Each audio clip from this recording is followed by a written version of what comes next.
Welcome back guys, स्वागत है आपका एक बार फिर से एमएससी मैथ्स क्लासेस के यूट्यूब चैनल पे।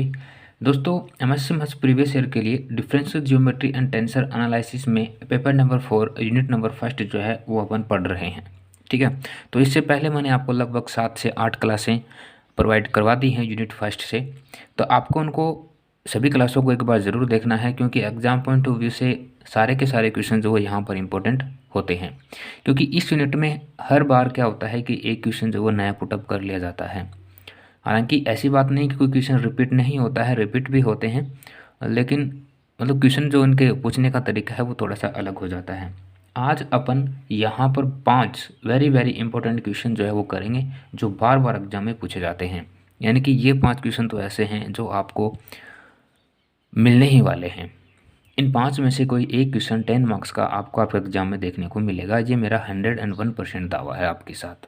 ओके, अगर इनमें से ये जो 5 क्वेश्चन मैं आपको करवा रहा हूँ, अगर इनमें से एक भी क्वेश्चन अगर आपको एग्जाम में देखने को ना मिले तो आप वीडियो को डिसलाइक दे देना। कमेंट बॉक्स खुला है, जो जी में आई वैसा बोलना। ओके, तो बढ़ते हैं हमारे पहले क्वेश्चन की तरफ, जिसमें पहला क्वेश्चन जो है वो आपको 3 तरीके से पूछा जा सकता है। ठीक है, पहला तरीका क्या हो सकता है, कह सकता है कि the necessary and sufficient condition that a given curve may be a plane curve is that tau equal to 0 at all point of the curve.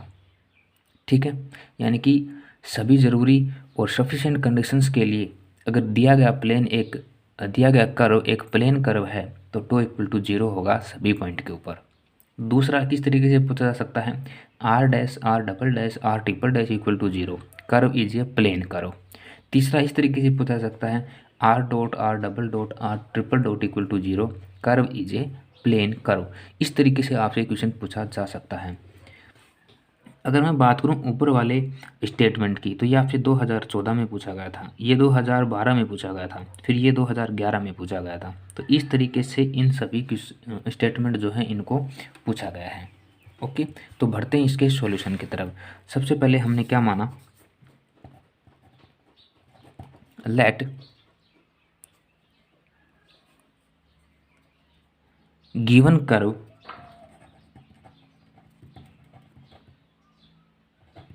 Is a plane curve. ठीक है, जो हमें गिवन है वो क्या है, प्लेन कर्व है। तो इसके लिए हमने एक कर्व जो है यहाँ पर ड्रॉ करेंगे। ठीक है, आप जो है वो किसी भी तरीके का यहाँ पर कर्व जो है वो बना सकते हैं जैसे आपकी इच्छा, लेकिन वो मूल बिंदु से होकर गुजरना चाहिए। ठीक है, इसको हमने माना बी कैप, इसको हमने माना टो कैप टी कैप, ये होगा हमारा एन कैप, और ये क्या होते हैं, फंडामेंटल स्ट्रक्चर्स होते हैं टी बी और एन कैप। ठीक है, तो ये हमारा क्या है, कर्व है।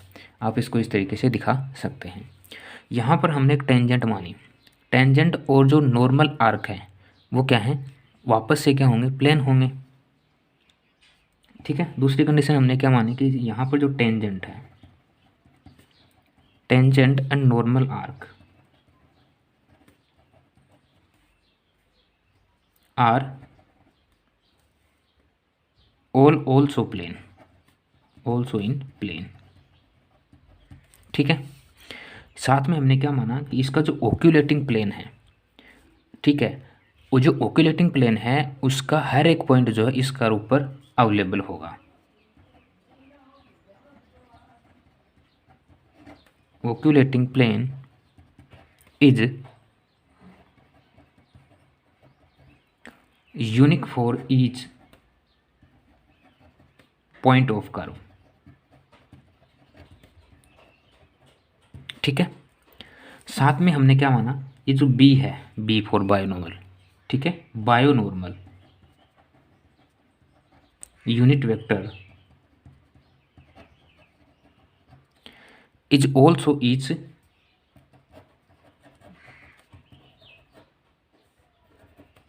Point of curve. ठीक है, यानी कि सारे के सारे पॉइंट जो वो क्या हैं इस कर्व के ऊपर अवेलेबल हैं। ठीक है, देन यहाँ पर बायोनॉर्मल यूनिट वेक्टर की डेफिनेशन से हम क्या कह सकते हैं कि D B upon D H equal to 0 होगा। अगर हम इसका मॉड्यूलेशन लें, D B upon D S का मॉड्यूलेशन लें तो वो भी क्या होगा, जीरो होगा। अगर ये जीरो है तो D B upon D S जो है ये क्या होता है, टो होता है, तो टो इक्वल टू क्या हो गया, जीरो। पहली कंडीशन जो हमारी क्या होगी, वेल डिफाइन हो गई। जो हमारा पहला स्टेटमेंट था उसके अकॉर्डिंग हमने इसको वेल डिफाइन कर दिया।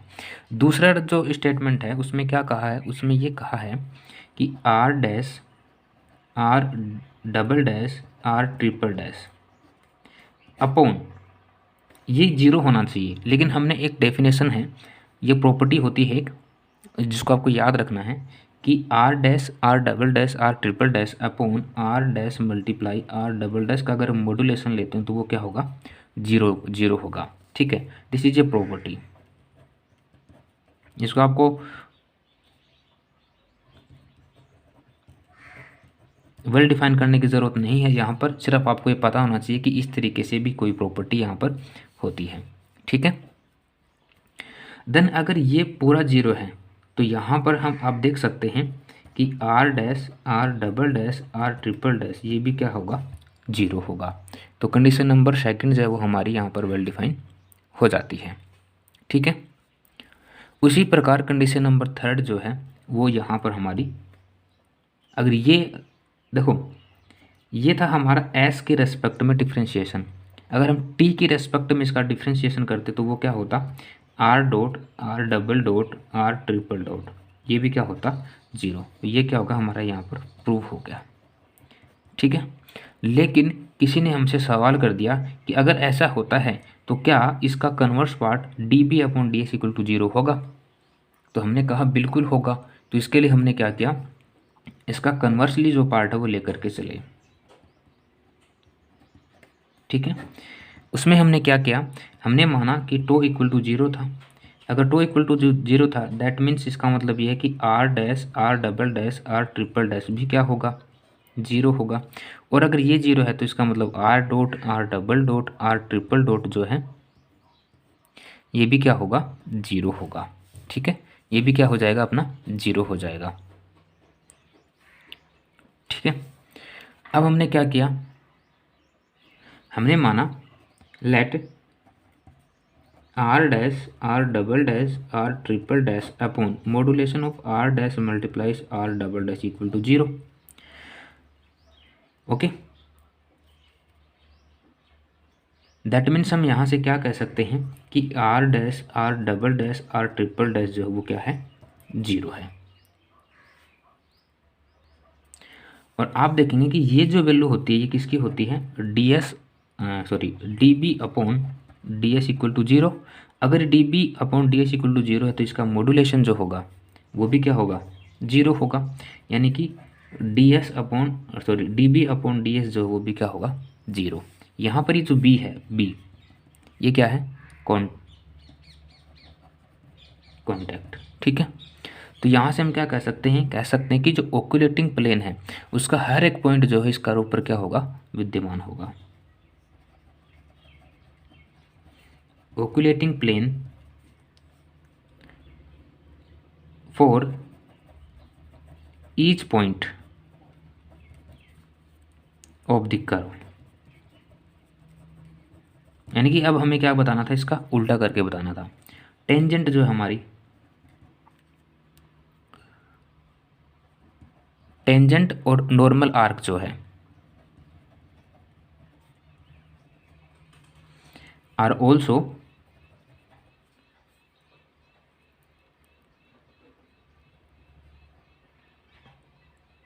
B plane of curve. ठीक है, और यही हमसे पूछा था।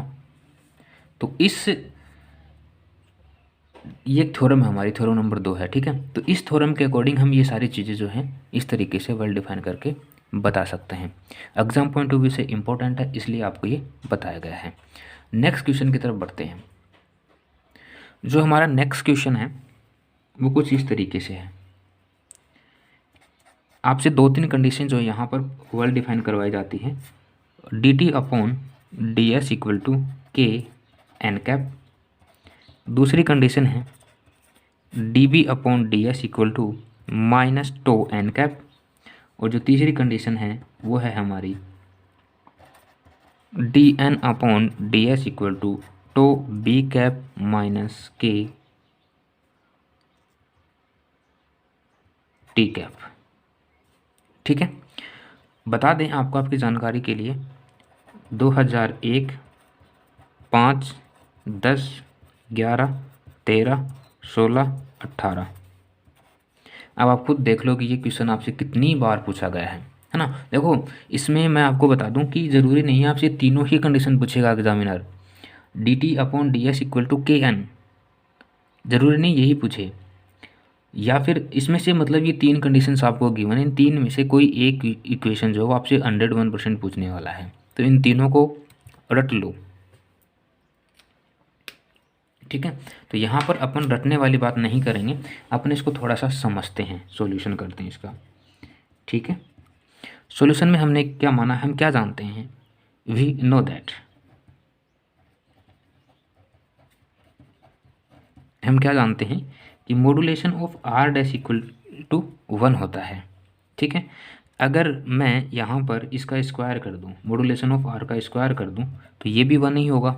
और इसको मैं क्या लिख सकता हूँ, इसको मैं लिख सकता हूँ R dash into R dash equal to 1। बात तो है कि क्योंकि बेस इक्वल है तो पावर क्या हो जाएंगे, ऐड हो जाएंगे। ठीक है, अब हम क्या करेंगे, इसका डिफ्रेंशिएशन करेंगे एस के रेस्पेक्ट में। Differentiation right to B S. ठीक है, एस के रेस्पेक्ट में अगर हम इसका डिफ्रेंशिएशन करते हैं तो वो हमें क्या मिलेगा, R dash into R double dash plus R double dash into R dash equal to 0। यानी कि आप यहाँ से गौर से देखेंगे तो हमें मिलेगा 2r dash into R double dash equal to 0। ठीक है, अब ये जो आर डैश और आर डबल डैश जो हैं ये ओक्यूलेटिंग प्लेन पर कहीं ना कहीं विद्यमान होते हैं। ठीक है, यानी कि R dash and R double dash line in the osculating plane.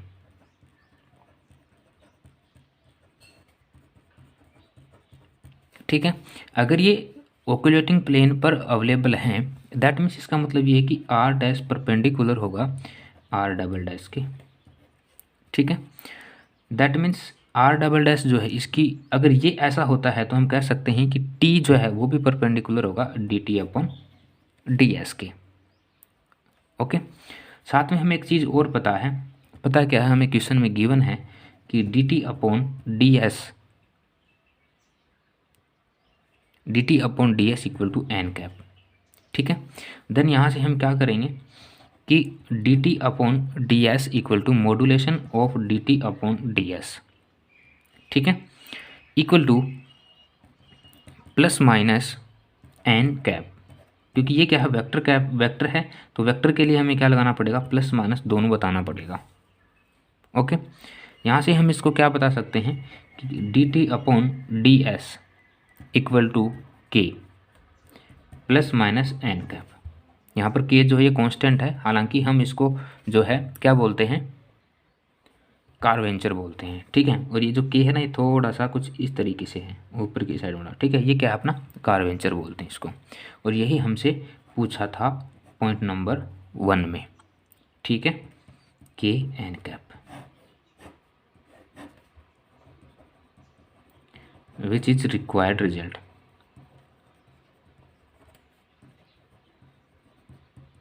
ठीक है, यही हमसे जो हमारा पॉइंट नंबर 1 है उसमें हमसे यही बातें जो है वो पूछी गई थी।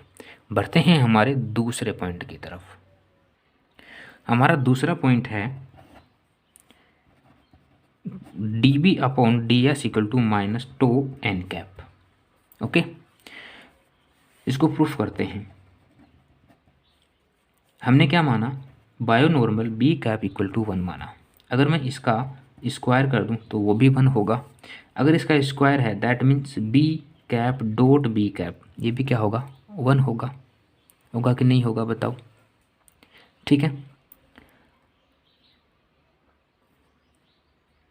इसका एक बार डिफरेंशिएशन करते हैं तो ये हमें क्या मिलेगा, B cap dot B cap dash ठीक है, plus B cap dash into B cap equal to 1। हमने इसका डिफ्रेंशिएशन किया है।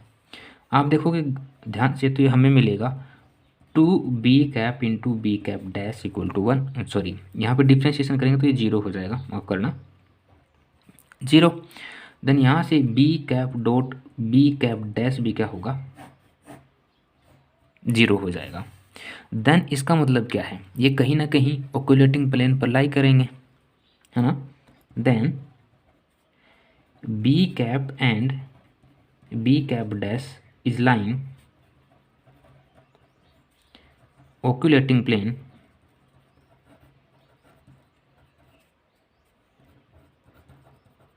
ठीक है, ऑक्यूलेटिंग प्लेन पर कहीं अवेलेबल होंगे तो बी कैप जब वो परपेंडिकुलर होगा बी कैप डैश पे, और बी कैप डैश पर अगर होगा तो हम बोल सकते हैं D B upon D S. क्या हम ऐसा बता सकते हैं? बिल्कुल बता सकते हैं। बट आपको एक चीज़ पता है कि बी कैप अगर परपेंडिकुलर है बी कैप डैश पे तो उस कंडीशंस में D B upon D S parallel होगा एन कैप के। होगा कि नहीं होगा? होगा। तो अगर हम इसका मॉड्यूलेशन लें D B upon D S equal to modulation of D B upon D S, तो ये क्या होगा, equal plus minus N cap होगा। और D B upon D S equal to tau plus minus N cap. Then हम यहाँ से बता सकते हैं कि इसकी जो वैल्यू है ना वो हमेशा क्या होगी, नेगेटिव होगी। D B upon D S equal to minus tau N cap, यही हमसे पूछा था। ठीक है, सिंपल था, ऊपर वाले की तरह ही है, जैसा हमने कंडीशन नंबर फर्स्ट को वेल डिफाइन किया ठीक वैसे ही है। ओके, प्रॉपर्टी नंबर थर्ड जो हमें क्या गिवन है, प्रॉपर्टी नंबर थर्ड में हमें गिवन है D N cap upon D S equal to tau B cap minus K T cap. ठीक है, तो यहाँ से हम क्या जानते हैं, वी नो दैट, क्या जानते हैं, N cap equal to B into T cap. एक ही बात है, यहाँ पर हम क्या करेंगे, इसका डिफ्रेंशिएशन करेंगे एस के रेस्पेक्ट में। Now differentiation right to B S. ठीक है, देन वी गेट, अगर हम इसका डिफ्रेंशिएशन करते हैं एस के रेस्पेक्ट में तो हमें क्या मिलेगा, D N cap upon D S equal to D B upon D S, और कैप है तो कैप साथ में रखेंगे, multiply T plus B cap को छोड़ेंगे और D T upon D S करेंगे। सही बात है। यहाँ से आपको एक चीज़ तो देखने को मिली होगी, जैसे हमने प्रॉपर्टी नंबर फर्स्ट और सेकंड को यहाँ पर वेल डिफाइन किया है, तो प्रॉपर्टी नंबर सेकंड से हमें D B cap equal to minus tau N cap मिला है ना, और प्रॉपर्टी नंबर फर्स्ट से D T upon D S equal to K N cap मिला है। ये हमने वेल डिफाइन कर लिया है ऊपर पहले ही। ठीक है, तो इनकी वैल्यू कहीं ना कहीं हमें यहाँ पर काम आएगी। तो D N cap upon D S equal to, यहाँ से देखना मैंने रखा यहाँ पे D B cap upon D S जो यहाँ पर आपको दिख रहा है, इसमें यहाँ पर मैंने रख दिया डायरेक्ट टो एन कैप। ठीक है, मल्टीप्लाई टी प्लस यहाँ पर ये जो बी कैप इसको एज दिस एज रखेंगे, और D T upon D S जो है इसकी वैल्यू होगी मल्टीप्लाई के एन कैप। ओके, इसको थोड़ा सा सोल्व करते हैं, तो यहाँ से मैंने टो जो है उसको बाहर ले लिया, यहाँ से बचेगा minus N cap into T plus यहाँ से मैंने के बाहर ले लिया, देन यहाँ से बी इंटू एन कैप बचेगा। ठीक है, थोड़ा सा अरेंज किया है और कुछ खास यहाँ पर नहीं किया है। अब आप देखोगे कि ये जो वैल्यू है ना, ये वाली वैल्यू किसकी है, बी कैप की वैल्यू है, जो मैंने आपको ऊपर बताया है। ये माइनस के, और ये जो वैल्यू ये किसकी है, टी की वैल्यू है, टी कैप। ठीक है, D N cap upon D S, और यही हमसे क्या क्या था, पूछा था। ठीक है,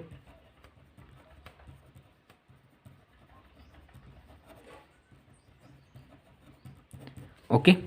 अगर आपको ये तीनों प्रॉपर्टी समझने में किसी भी प्रकार की दिक्कत आ रही है तो आप प्लीज़ विद टाइमिंग कमेंट कर देना, मैं बता दूंगा, क्योंकि एग्जाम पॉइंट ऑफ व्यू से बहुत ही ज़्यादा ये इंपॉर्टेंट क्वेश्चन आपका रहने वाला है। ठीक है, यहाँ पर ये जो टी है ना, टी इसकी क्या वैल्यू है, B cap into N cap है, और यहाँ पर ये जो बी है इसकी वैल्यू है एन इंटू टी कैप। ठीक है, ये आप एज्यूम कर सकते हो। ठीक है, बताना चाहो तो बता सकते हो, बाकी मैंने आपको ये ऊपर बताया है तो उसी हिसाब से आप इनको सोल्व कर लेना। ठीक है साथियों, बढ़ते हैं हमारे नेक्स्ट क्वेश्चन की तरफ। अब तक हमने 2 क्वेश्चन यहाँ पर रीड आउट कर लिए हैं, तीसरा क्वेश्चन यहाँ पर देखते हैं जो एग्जाम पॉइंट ऑफ व्यू से इम्पोर्टेंट है। हमारा जो क्वेश्चन नंबर 3 है ये भी एक थ्योरम है, एग्जाम पॉइंट ऑफ व्यू से इम्पोर्टेंट है। थ्योरम क्या कहती है, if the tangent and binormal, if the tangent and binomial if the tangent and binomial at a point of curve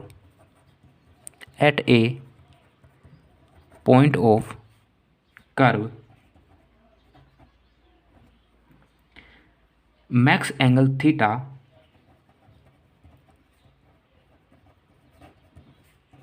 and phi. ठीक है, यहाँ पर आपको एग्जामिनर जो एंगल्स हैं वो चेंज कर सकता है, तो इसमें घबराने की ज़रूरत नहीं है। ठीक है, respectively with fixed direction, direction जो है वो क्या कर दिया गया है, फिक्स कर दिया गया है। देन प्रूव दैट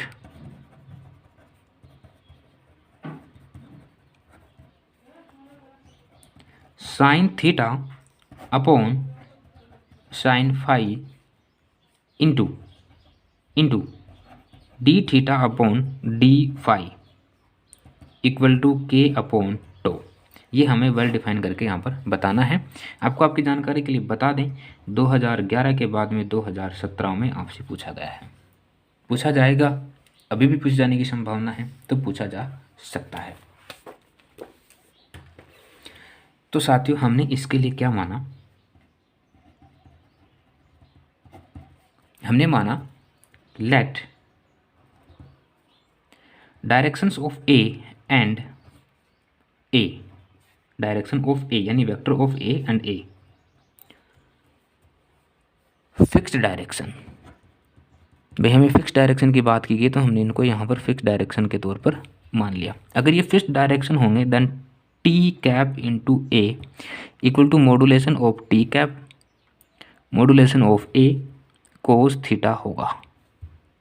इसको और एक्सप्लेन करें तो T A equal to modulation of A cos theta, और अगर इसी के लिए अगर मैं बात करूं, यहाँ पर ये बी बायोनॉर्मल की बात हो रही है, बी यहाँ पर T for tangent, B for binormal into A का मॉडुलेशन, और यहाँ पर बात हो रही है फाई एंगल की, तो हमने इनको मान लिया और इसको नाम दे दिया कोई इक्वेशन नंबर फर्स्ट, ये equation number second. Now differentiation equation first, now differentiation right to B equation first with S, यानी कि एस के रेस्पेक्ट में हम क्या करेंगे, इसका डिफरेंशिएशन करेंगे इक्वेशन नंबर फर्स्ट का। देन हमें यहाँ से मिलेगा D T upon D S into A बराबर modulation of A, cos theta का क्या होता है साइन थीटा, और साइन थीटा भी माइनस का, और थीटा का क्या हो जाएगा D theta upon D S, इसको नाम दे दो इक्वेशन नंबर थर्ड। सिमिलरली हम क्या करेंगे, इक्वेशन नंबर 2 का करेंगे, again equation number 2 differentiation respect to S. ठीक है, तो यहाँ से हमें मिलेगा D B cap upon D S into A बराबर modulation of A cos phi का हो जाएगा साइन फाई, और माइनस का होगा ये भी। ठीक है, D phi upon D S, इसको नाम देते हैं इक्वेशन नंबर 4। ठीक है, अब आपको एक चीज़ पता है, जैसे हमने इससे पहले वाले जो क्वेश्चन किया है उसमें हमने एक चीज़ पढ़ी है, वो क्या पढ़ी है, equation number 3 and equation number 4 से। तो सबसे पहले इक्वेशन नंबर 3 से बात करें। ठीक है, यहाँ पे इक्वेशन नंबर 3 से बात करें तो D T cap upon D S की जो वैल्यू वो हमने अभी पढ़ी थी के एन इंटू ए, यानी के एन पढ़ा था, के एन कैप ये पढ़ा था नहीं पढ़ा था, अभी पढ़ा जस्ट इससे पहले वाले क्वेश्चन में। तो हमने यहाँ पर ही जो D T upon D S इसकी वैल्यू हमने ये रख दी। Then is equal to minus modulation of A sine theta D theta upon D S, इसको नाम दे दो इक्वेशन नंबर कोई 5। इसी प्रकार इक्वेशन नंबर 4 से हम देखेंगे कि ये जो D B upon D S है इसका हमने वैल्यू पढ़ी है plus minus tau N cap into A, यही पढ़ा था। ठीक है, ये क्या हो जाएगा minus modulation of A sine phi D phi upon D S, इसको नाम दे दे इक्वेशन नंबर 6। ठीक है, अब हम क्या करेंगे, नाउ इक्वेशन 5/6 यानी कि इक्वेशन 5 में इक्वेशन 6 का भाग लगाएंगे। देन हमें यहाँ मिलेगा के एन कैप इंटू ए, और इनको मैंने यहाँ पर ऐसे रख दिया। यहाँ पर इसमें भाग लगाएंगे तो बचेगा tau into N cap into A बराबर minus modulation of A sine theta D theta upon D S upon minus modulation of A sine phi D phi upon D S. यहाँ से ये कटेगा, डी एस से D S कटेगा, बचेगा क्या, N A से एन ए कटेगा, बचेगा क्या, K upon tau equal to sine theta upon sine phi into D theta upon D phi. यही बचा, तो यही बचा, यही तो पूछा था।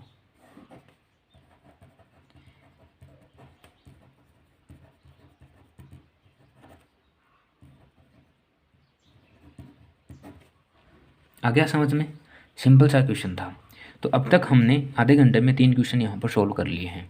ठीक है, बढ़ते हैं चौथे क्वेश्चन की तरफ, क्योंकि यहाँ पर ये जो 5 के 5 क्वेश्चन है ना, इनमें से हर समय मतलब आपको एक क्वेश्चन देखने को मिलेगा। तो पेशेंस रखिए, हमारे साथ जुड़े रहिए। अगला क्वेश्चन यहाँ पर सोल्व करते हैं। क्वेश्चन नंबर 4 है हमारा, find the radius and curvature and torsion of the helix. आपको क्या फाइंड करना है, find the radius of curvature and torsion of the helix.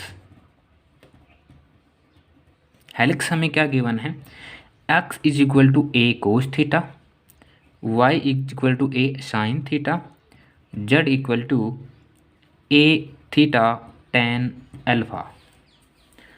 ये हमें यहाँ पर फाइंड आउट करना है, मतलब सॉरी यहाँ पर क्या फाइंड आउट करना है, हमें रेडियस ऑफ कर्वेचर हमें फाइंड आउट करनी है और टर्सन हमें यहाँ पर फाइंड आउट करना है।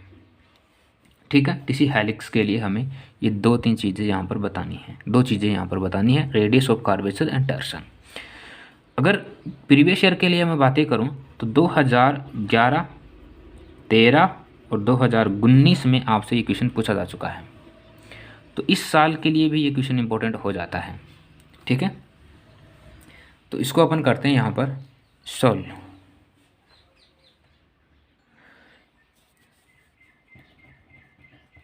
सॉल्यूशन देखना है यहाँ पे इसका।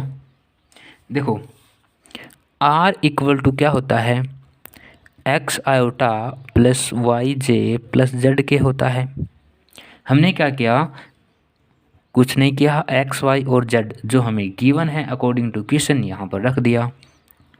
ए कोस थीटा आयोटा प्लस ए साइन थीटा जे प्लस ए थीटा टेन अल्फा के कैप, जो हमें क्वेश्चन में गिवन है हमने यहाँ पर वैल्यूज को पुटअप कर दिया है, सिंपल सा। ओके, इसका हम करते हैं एक बार टी की रेस्पेक्ट में डिफरेंशिएशन, देन हमें मिलेगा माइनस ए साइन थीटा, यहाँ से हमें मिलेगा ए कोस थीटा और यहाँ से हमें मिलेगा ए टेन अल्फा।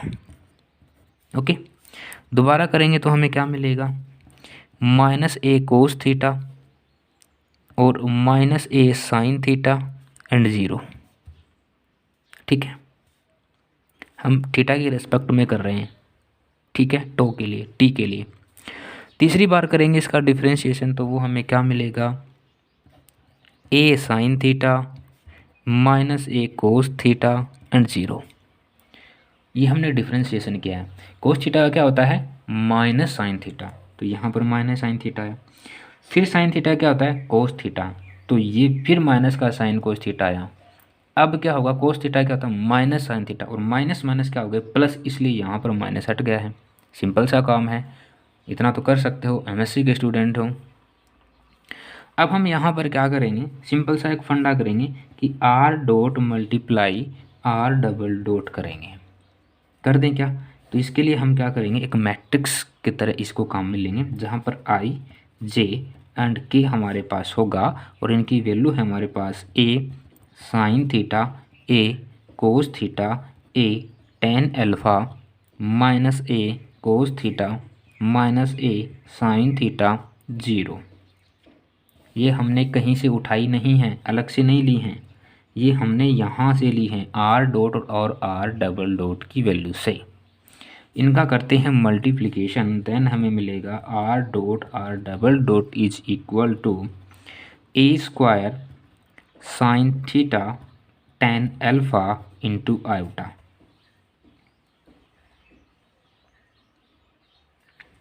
ओके, देखो जब हम आई के लिए एस्पेक्ट में करते हैं तो इसको छुपाते हैं और ऊपर वाले को छुपाते हैं, ठीक है। तो इसको इसके साथ करेंगे तो ये 0 हो जाएगा, इसको इसके साथ करेंगे तो ए का तो ए स्क्वायर हो जाएगा, और टेन अल्फ़ा साइन थीटा ऐदी से बच जाएगा। साथ में आपको एक चीज़ ध्यान रखनी है, ये जो माइनस है ये कहाँ पे गया, ये कहीं नहीं गया। जब आप इसको इसके साथ मल्टीप्लाई करते हैं तो आपको माइनस करना पड़ता है, माइनस, तो वो माइनस और माइनस क्या होगा, प्लस हो गया, ठीक है। अगेन माइनस, जे के रेस्पेक्ट में करेंगे तो इसका इसके साथ करेंगे तो माइनस माइनस प्लस हो जाएगा, ए स्क्वायर साइन स्क्वायर थीटा हो जाएगा, क्या जे के रेस्पेक्ट में। और इसका करेंगे, ये तो हमने गलत कर दिया, सॉरी फॉर दैट। देखो जे का कर रहे हैं तो जे को तो छोड़ देना ना, अब इसका इसके साथ करेंगे तो ये 0 हो जाएगा, इसका इसके साथ होगा। यानी कि अगर मैं आपको बताना चाहूँ सिंपल सा, तो हम क्या करेंगे, जे के रेस्पेक्ट में करेंगे तो हम कुछ इस तरीके से करेंगे, है ना। तो यहाँ पर आपको जो अभी वैल्यू दिख रही है वो करेंगे, तो जे वाले जितनी भी टर्म्स है उसको छुपा लेंगे और ऊपर वाले को छुपा लेंगे। तो ये जैसे छुपा लेंगे ना, तो इसके साथ होगा तो ये 0, और जब ये इसके साथ होगा तो माइनस और माइनस क्या हो जाएगा, प्लस हो जाएगा भाई। और ये हो जाएगा ए स्क्वायर कोस थीटा, यहाँ पर ये होगा कोस थीटा, ठीक है। और यहाँ पर 10 बचा हुआ है तो टेन अल्फ़ा, ठीक है, जे के रेस्पेक्ट में। प्लस के लिए करेंगे तो यहाँ पर इस फंक्शन को छोड़ देंगे, ऊपर वाले को छोड़ देंगे, और इसकी इसके साथ और इसकी इसके साथ मल्टीप्लाई करेंगे, हमें मिलेगा माइनस और माइनस तो हो जाएगा प्लस, और A square sine square theta, plus यहाँ से करेंगे तो ये आ जाएगा हमारे पास A square cos square theta K cap, K की डायरेक्शन के लिए, ठीक है भाई, याद रहेगा, सिंपल सा काम था। ओके, यहाँ पर अब अपन इसको क्या करते हैं, सोल्व करते हैं। देखो यहाँ पर प्यारे साथियों एक चीज़ आपको देखने को मिल रही होगी, A square sine theta tan alpha iota minus A square cos theta tan alpha J, plus यहाँ पे देखो मैंने क्या कर लिया, ए स्क्वायर कॉमन ले लिया, ठीक है। ए स्क्वायर कॉमन ले लिया तो यहाँ से sign square theta plus cos square theta की वैल्यू 1 हो जाएगी, है ना। तो इसको मैंने डायरेक्ट ये लिख दिया, आया समझ में। यहाँ से देख लो, सिर्फ यहाँ से इस वाली लाइन में यहाँ से ए स्क्वायर कॉमन लिया जा सकता है, तो बचेगा sine square theta plus cos square theta, और sine square theta plus cos square theta equal to 1 होता है, ये तो आप जानते हैं सभी। तो हमने यहाँ पर इसको इस तरीके से वेल डिफाइन कर दिया। अब देखो मैंने आपको बताया था कि आर जो है ना, आर है ना, ऊपर जब हमने क्वेश्चन को सोल्व किया था तो वहाँ पर मैंने आपको बताया था आर इक्वल टू क्या होता है, एक्स आयोटा प्लस वाई जे प्लस जेड के होता है नहीं होता, ठीक है। तो यहाँ पर आर डॉट करेंगे तो इसका मॉड्यूलेशन लेना पड़ेगा, तो यहाँ पर एक्स आयोटा होगा, साथ में स्क्वायर भी कर देते हैं, तो X iota square, sorry Y dot square plus Z dot square, और जब ये जो स्क्वायर जो है ना ये हटेगा तो आर डॉट इक्वल टू हमारे पास आएगा X dot square plus Y dot square plus Z dot square का रूट होगा।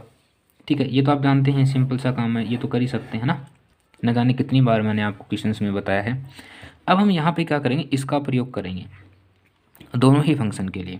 तो यहाँ पर जब हम इसका मॉड्यूलेशन लेंगे इक्वेशन का, इस वाले इक्वेशन का जब यहाँ पर मॉड्यूलेशन लेंगे तो R dot multiply R double dot का modulation is equal to root of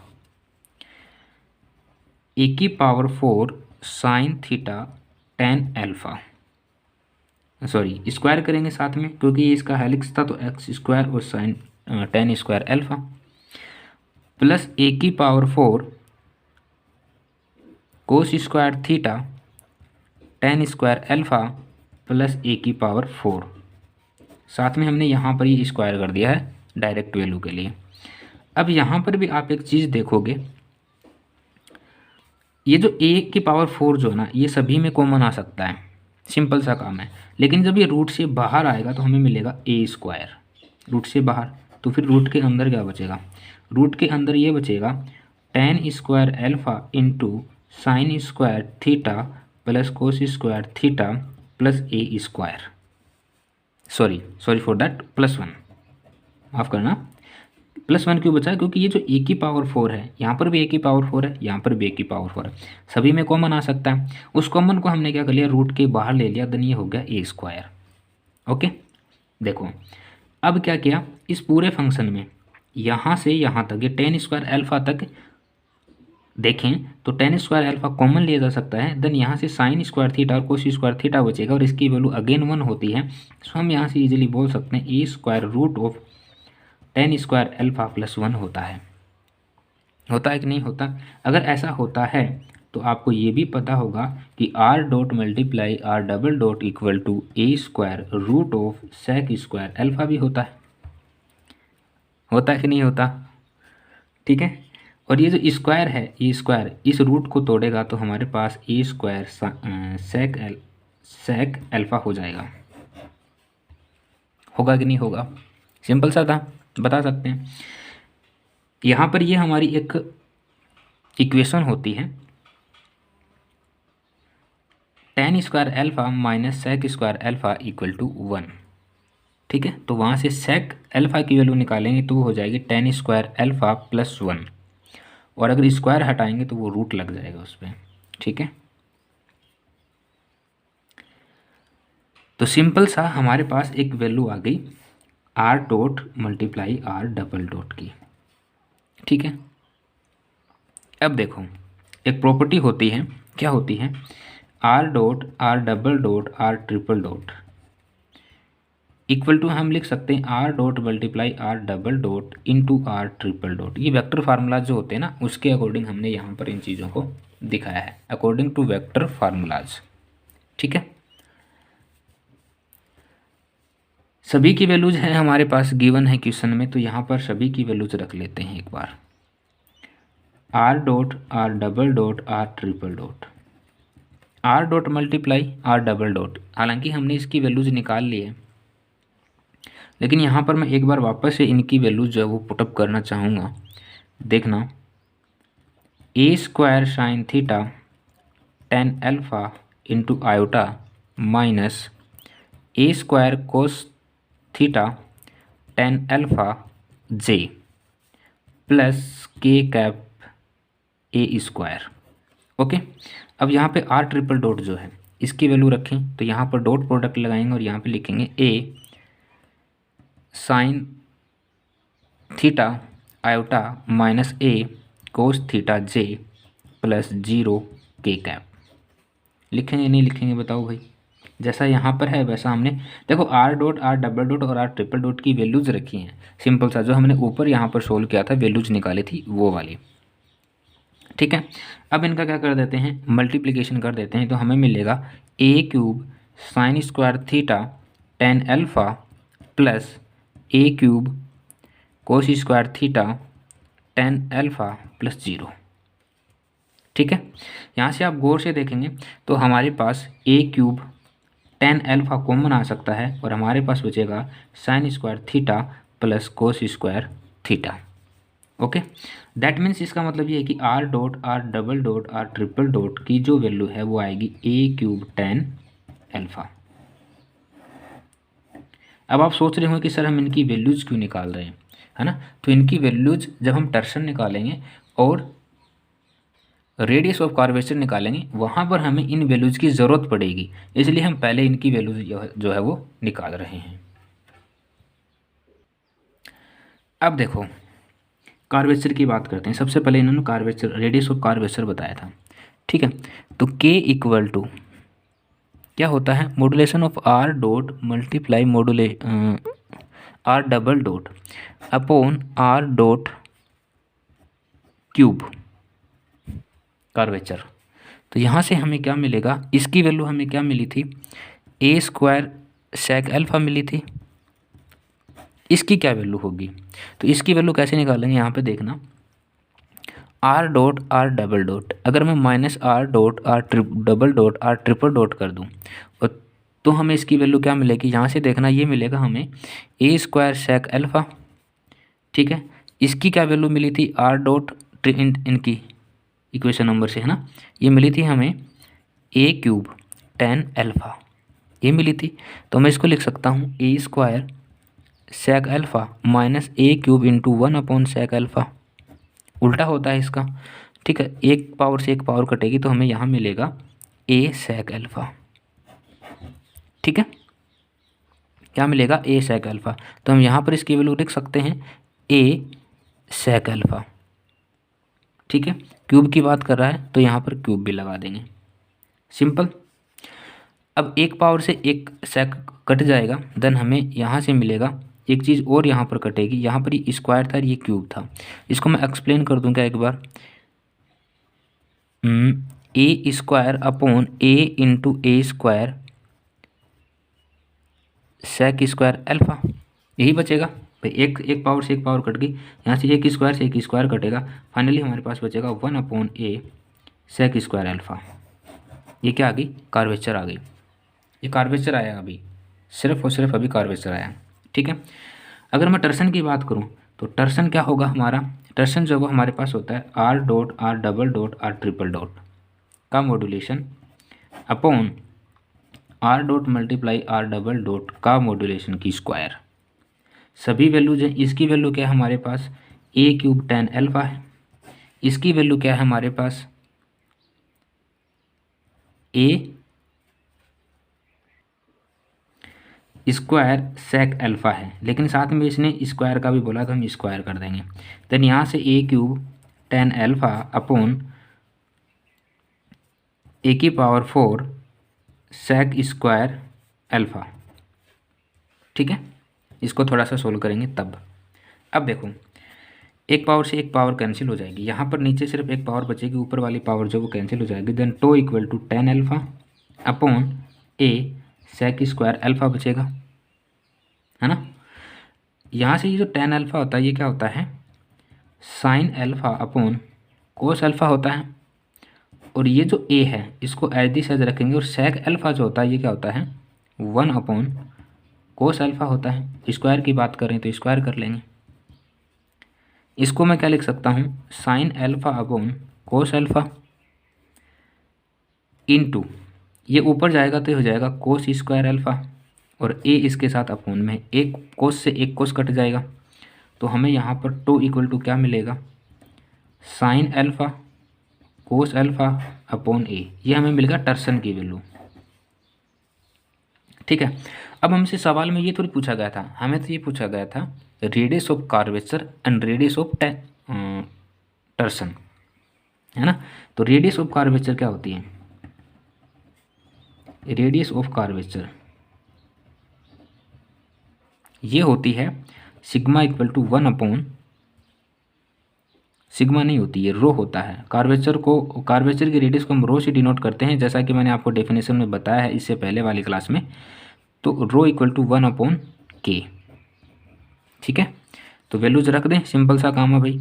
हमें यहाँ से मिला था जो कहाँ पर मिली थी वैल्यू, हमें ये वाली मिली है यहाँ पे, ठीक है। तो इसकी वैल्यू यहाँ पर रखेंगे तो इसका उल्टा करेंगे तो हमें मिलेगा ए सेक स्क्वायर अल्फ़ा, ये क्या होगी, रेडियस ऑफ कर्वेचर। ठीक है, अगेन हमसे पूछा है और रेडियस ऑफ टर्सन। रेडियस ऑफ टर्सन होता है सिग्मा इक्वल टू 1/टो, यानी कि जो अपना टर्सन होता है उसका रेसिप्रोकल क्या होता है, रेडियस ऑफ टर्सन और टर्सन होता है। देन इसकी वैल्यू है हमारे पास 1/sin alpha cos alpha upon A, तो ये उल्टा होगा तो क्या हो जाएगा, a/sin अल्फ़ा कोस अल्फ़ा। ये क्या आ गई हमारे पास सिग्मा की वैल्यू और ये है रो की वैल्यू, यानी ये क्या है टर्सन ऑफ रेडियस एंड ये क्या है टर्सन ऑफ ये कार्वेचर ऑफ रेडियस और ये टर्सन ऑफ रेडियस है। ठीक है, तो इस तरीके से हमने इस क्वेश्चन को जो है यहाँ पर वर्ड डिफाइन कर दिया है, जो हमसे पूछा गया वो हमने बता दिया है। ठीक है साथियों, तो क्लास जो वो थोड़ी सी ज़्यादा बड़ी हो गई है, तो इसको यहीं पर विराम देते हैं। एक क्वेश्चन और अपने यहाँ पर बचा हुआ है, उसको नेक्स्ट क्लास में करेंगे। तब तक अपना ख्याल रखिए, हंसते रहिए, मुस्कुराते रहिए, अपने आसपास साफ सफाई रखिए और अपनों से सावधान रहिए।